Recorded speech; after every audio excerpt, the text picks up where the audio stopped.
Avec la crise économique, un cercle vicieux s'installe. La baisse des revenus entraîne une baisse des investissements et de la consommation, donc des faillites et plus de licenciements. La hausse de chômage qui en résulte crée à son tour une baisse des revenus et de la consommation. Les collectivités territoriales et les entreprises peuvent-elles sortir de cette spirale de récession rapidement et efficacement? Oui, et ça a déjà été fait par le passé, lors de la plus grande crise économique de l'histoire en 1929, grâce aux monnaies locales complémentaires.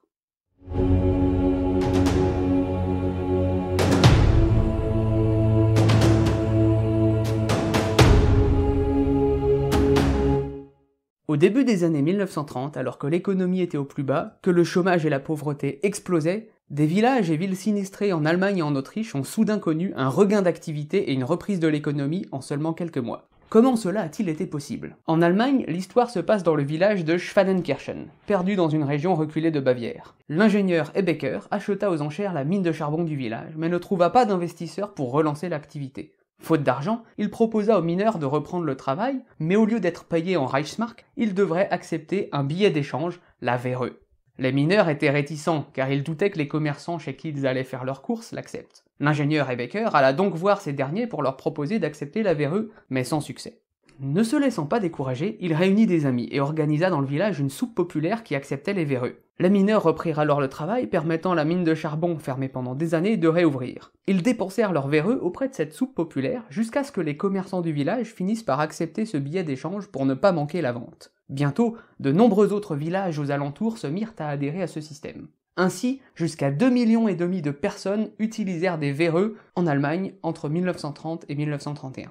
En Autriche, c'est dans le village de Wörgl qu'une expérience similaire eut lieu de 1931 à 1933. La ville comptait 4300 habitants dont un quart étaient au chômage en raison de la fermeture des usines de la région. C'est le maire de la ville, M. Unterguggenberger, qui fut à l'origine de cette initiative. Cette dernière fut un succès, puisque la ville put rembourser l'ensemble de ses dettes et lancer de nombreux travaux d'aménagement dans la commune. Enfin, en Suisse, c'est un réseau de 16 commerçants dans la région de Bâle qui lança une monnaie locale en 1934. Après s'être vu refuser un crédit par leur banque, et constatant qu'ils dépendaient tous commercialement les uns des autres, ils décidèrent de créer une monnaie valable uniquement au sein de leur réseau, afin de s'échanger entre eux des biens et services. Petit à petit, ce réseau s'est lui aussi élargi à une part plus importante de la Suisse. La grande crise de 1929 a donc-elle été résolue grâce à des initiatives de monnaie locale dans différentes régions d'Europe, qui ont permis de relancer l'économie et sortir le continent de la crise? Ce n'est pas ce que nous apprennent les livres d'histoire. En effet, les autorités de l'époque ont eu peur de ces initiatives. Ils les ont fait interdire en dépit de leurs résultats remarquables et de leur utilité socio-économique avérée. Ainsi, le gouvernement allemand a fait interdire la Werre en 1931, et la Banque centrale de Vienne a mis fin au bon de travail de Wörgl en 1933. De cette époque, le VIR est la seule monnaie alternative qui subsiste. Non seulement la société coopérative VIR n'a pas été interdite, mais elle reçut dès 1936 le statut bancaire des autorités suisses. Elle s'appelle depuis 2000 la Banque VIR. 60 000 entreprises utilisent le VIR en Suisse à l'heure actuelle, réglant leurs factures en VIR à hauteur de 30 à 40% du montant total. D'ailleurs, certains économistes pensent que la prospérité de la Suisse serait en partie due à l'existence de cette monnaie. Si vous voulez approfondir cette partie historique, vous trouverez les liens d'un film et d'un livre que je vous recommande en description de la vidéo. Ce système de monnaie locale est-il toujours d'actualité? Oui, et il est plus que jamais pertinent. La fin de la guerre froide entraîna un renouveau des expérimentations en matière de système d'échange. On dénombre aujourd'hui environ 5000 monnaies alternatives dans le monde. En France, cet essor a d'abord été marqué par l'apparition des systèmes d'échange locaux, aussi appelés par leur nom québécois des accorderies, dans les années 90. Mais ce dont je souhaite vous parler aujourd'hui, c'est une initiative qui s'est développée principalement à partir des années 2000, les monnaies locales complémentaires. Aujourd'hui en France, on en dénombre environ 80, et elles ont officiellement été reconnues comme titres de paiement par la loi de 2014 portant sur l'économie sociale et solidaire. Vous n'en avez sans doute jamais entendu parler. Comment est-ce qu'elles fonctionnent? Voici l'explication en 1 minute chrono.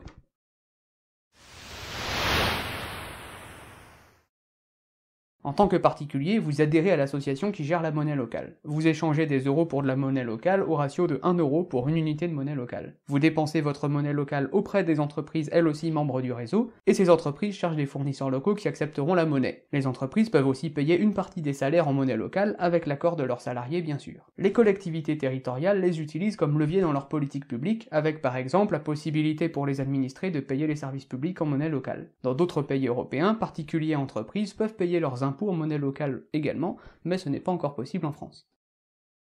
Quels sont ses avantages? Comme son nom l'indique, la monnaie est tout d'abord locale, car elle circule dans des boucles économiques sur un territoire défini où elle crée de la richesse et de l'emploi. Elle démultiplie l'effet levier de la dépense publique, et elle contribue à relocaliser l'appareil de production, notamment la production de biens de première nécessité. La monnaie est aussi complémentaire à l'euro qui reste la monnaie officielle et qui est utilisée pour s'approvisionner en marchandises en provenance du reste de la France, de l'Europe et du monde. Pour terminer, afin de garantir la sûreté du système et de permettre sa reconversion en cas de besoin, toutes les monnaies locales possèdent un fonds de garantie en euros couvrant l'intégralité de la somme de monnaie locale en circulation. Vous faites peut-être en ce moment un rapprochement entre monnaie locale et crypto-monnaie, comme le Bitcoin, mais il y a de très fortes différences entre les deux. Voici un rapide comparatif.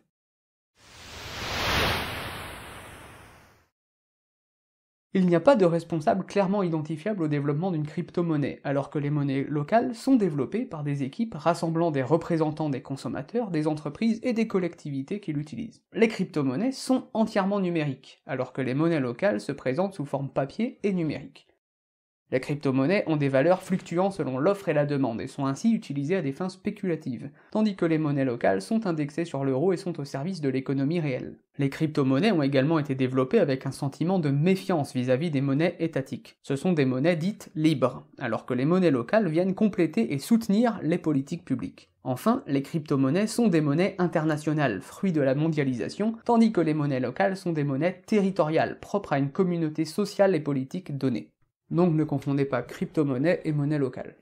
Aujourd'hui, les monnaies locales sont en plein essor et devraient révéler tout leur potentiel dans les années à venir.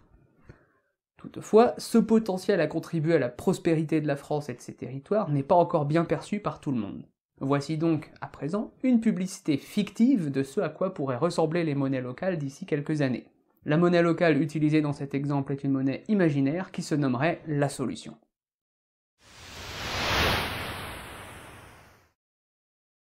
Particulier. En utilisant la solution, vous obtenez la garantie d'acheter local et de favoriser les producteurs locaux. Vous bénéficierez en outre de multiples avantages exclusifs. Offres promotionnelles, jeux concours, réduction systématique, une carte de fidélité universelle valable chez l'ensemble des entreprises du réseau, des événements VIP, stages, tourisme d'entreprise, formation professionnelle, aide à la recherche d'emploi, et plein d'autres choses encore. Mais la solution n'est pas qu'un simple outil commercial. L'ensemble des entreprises adhérentes au réseau s'engagent à améliorer leurs pratiques sociales et environnementales. Découvrez sur notre site les défis qu'elles se sont engagées à relever et soutenez-les dans leurs efforts en faveur d'une société plus durable et responsable. Vous souhaitez obtenir des solutions? Rien de plus simple. Rendez-vous dans un bureau de change ou téléchargez l'application sur votre smartphone. Adhérez à l'association et échangez d'un simple clic des euros pour des solutions. Pour savoir où les dépenser, rendez-vous sur la carte interactive de l'application pour retrouver l'ensemble de nos commerçants. Pour faire vos achats, payez avec votre téléphone. C'est facile et sécurisé. N'attendez plus et dès maintenant, par ce simple geste, contribuez à la prospérité de votre région. Entreprise. Élargissez et fidélisez votre clientèle grâce à la solution. Améliorez votre image de marque grâce à votre engagement en faveur d'un territoire durable. Préservez votre trésorerie lors de vos échanges en B2B grâce à nos dispositifs passerelles, barter, monnaie locale. Mais ce n'est pas tout. Accédez à un réseau d'entreprises solidaires et engagées. Bénéficiez d'offres préférentielles et d'avantages divers au sein de notre réseau de prestataires et partenaires dédiés. Besoin d'un financement? Découvrez nos offres de crédit et les dispositifs de financement public exclusivement en solutions réservées aux entreprises du réseau. Une question sur la monnaie? Envie de devenir bureau de change? Besoin de reconvertir des solutions en euros? Contactez le chargé de développement affecté à votre secteur pour un accompagnement rapide et sur mesure. N'attendez plus et dès maintenant, par ce simple geste, contribuez à la prospérité de votre région. Collectivité. Grâce à la solution, décuplez l'impact de vos politiques publiques et de vos investissements en faveur du développement social et économique du territoire. Fédérez l'ensemble des acteurs de votre territoire autour d'un projet commun porteur d'une identité forte. Agence de développement, chambre consulaire, réseau d'entreprises, label de territoire, milieu associatif, organisme de la formation et de la recherche, organisme d'insertion, de mise en emploi et de l'économie sociale et solidaire. C'est le moment de créer des synergies et de faire converger les actions pour un territoire plus durable et capable de surmonter n'importe quelle crise économique ou financière. N'attendez plus, rejoignez et soutenez la solution, la monnaie au service de votre territoire. Comme vous le voyez, les monnaies locales sont un projet ambitieux et pour lequel de nombreux acteurs s'engagent dès aujourd'hui. Mais quels sont donc les enjeux à relever pour que ces innovations monétaires jouent le rôle d'un puissant levier de sortie de crise? Le premier enjeu est de prendre conscience de la diversité des innovations monétaires et de leurs objectifs. En effet, les monnaies locales ne sont qu'une forme de titre d'échange du spectre de l'innovation monétaire que nous connaissons depuis quelques années. Pour présenter brièvement ce spectre, il y a d'un côté les monnaies locales qui sont indexées sur les monnaies officielles. Elles ont pour objectif de redynamiser les territoires, d'accroître les échanges, notamment avec les commerces de proximité et entreprises engagés dans des démarches vertueuses pour l'environnement ou l'économie sociale et solidaire. Il est à noter que les chèques vacances, chèques restaurants, chèques cadeaux ou autres systèmes similaires font partie du spectre de l'innovation. Ils peuvent ainsi être considérés comme des monnaies alternatives à usage unique et ne portant pas spécialement de valeur sociale ou écologique. Ensuite, les barters sont des unités de compte pour des échanges inter-entreprises. Les barters permettent ainsi aux entreprises de préserver la plupart de leur trésorerie en euros tout en augmentant le volume d'échanges entre elles. Viennent ensuite les monnaies libres, qui veulent s'affranchir des contraintes liées aux monnaies officielles. Et enfin, à l'extrémité du spectre, on trouve les systèmes d'échanges locaux et accorderies, dont l'objectif est de renforcer les échanges de bon voisinage et de lutter contre l'exclusion sociale. Leur principe repose sur l'échange d'unités de temps principalement. 1 heure de cours d'informatique équivaut à 1 heure de ménage. Ces différents dispositifs répondent à différents types de besoins non couverts par le système actuel. Se pose alors la question de la coexistence entre ces différents systèmes d'échange innovants.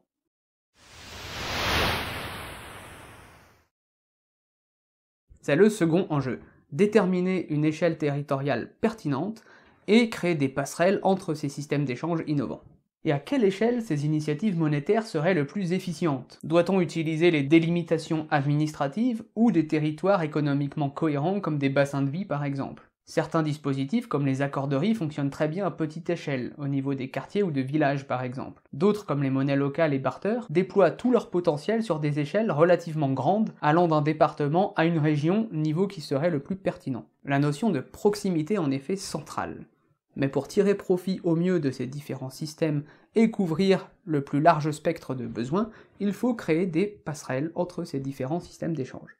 On peut imaginer différentes interfaces, entre monnaie locale et barter, comme ça se fait aux Pays-Bas par exemple, ou monnaie locale accorderie. Les acteurs économiques utiliseraient ainsi plusieurs monnaies grâce à des vases communicants simples d'utilisation et des garde-fous pour les dissuader de dévoyer les finalités de chacun de ces systèmes. Ce système de vases communicants fonctionnerait sur une logique de double subsidiarité, verticale d'une part allant du plus large au plus réduit, et horizontale d'autre part, pour garantir la subsidiarité entre les différents systèmes d'échange.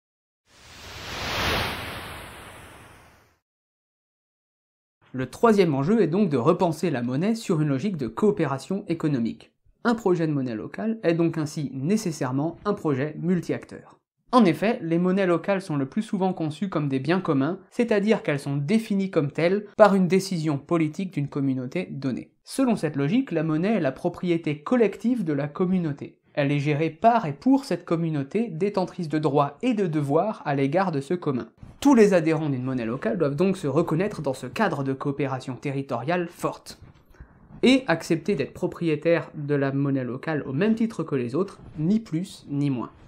Et cette philosophie est indispensable au bon fonctionnement d'une monnaie locale. En effet, une monnaie portée uniquement par des militants véhiculerait des valeurs fortes, mais aurait du mal à s'ouvrir à d'autres acteurs et à atteindre une taille critique. On a ici le risque d'un entre-soi assez fort. A contrario, une monnaie portée principalement par des entreprises fonctionnerait bien pour le dynamisme économique, mais risque d'être réduite à sa seule dimension commerciale et ne pas créer de sens. La participation des collectivités est ainsi indispensable pour articuler de façon transversale les politiques publiques économiques, sociales et environnementales. La gouvernance collective et multi-acteurs du projet doit ainsi être mise en place dès le départ pour impliquer l'ensemble de la société civile. Partenariats territoriaux, concertation et co-construction sont les garants d'une démarche de développement territorial fédératrice et effective.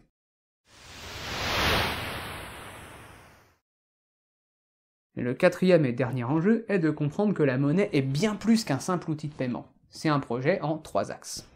Il y a d'abord la mise en place de l'outil technique de gestion des flux monétaires. C'est le cœur des monnaies locales. À cela, il faut rajouter un incontournable travail de développement et d'animation du réseau d'entreprises, de collectivités et d'associations adhérentes au projet, avec des services et prestations dédiés.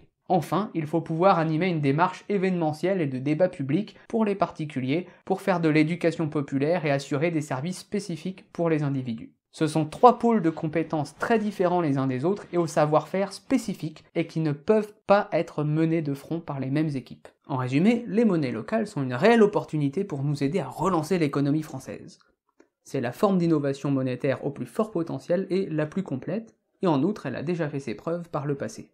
Les faillites, le chômage, la précarité et le déclin ne sont pas des fatalités, mais pour cela il faut agir. Il existe déjà des monnaies locales sur la plupart des territoires en France, et à l'heure actuelle, elles travaillent en réseau, elles se numérisent, elles mutualisent outils et bonnes pratiques pour renforcer leur impact économique, social et environnemental.